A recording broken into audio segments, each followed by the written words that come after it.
Hey, what's going on, guys? I'm going to talk today about Japan's atrocities against Korea, mostly from 1910 to 1945, but I'm going to talk about 100 of years beforehand as well, because that has been going on for hundreds of years. Definitely doesn't go on now. From 1946 onward, that has not been the case. One of many reasons why I've chosen to forgive Japan, but we still need to remember what happened. There's a difference between forgive and forget. Okay. In the Imjin War, particularly the Second Imjin War, Japanese soldiers killed a lot of Korean soldiers, and they would cut the ears off of these Korean soldiers and then take the Korean soldiers' ears back to Kyoto and bury the ears.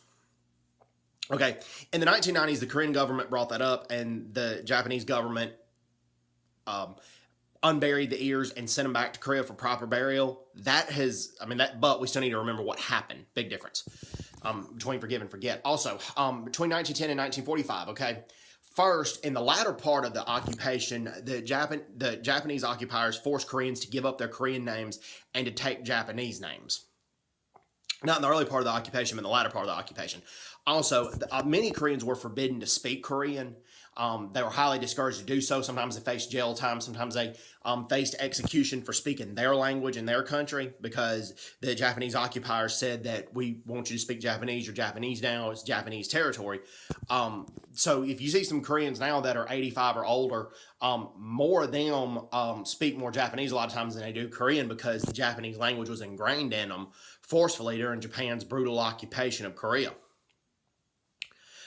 Which shouldn't have happened. Also, the Japanese banks that set up shop in Korea during the occupation, they charged Koreans about a 25% interest rate on loans just because the people were Korean.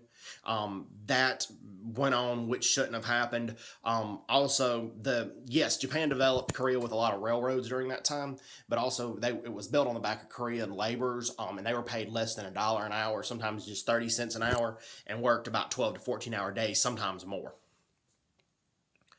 So those atrocities should have not happened, and quite frankly, they did.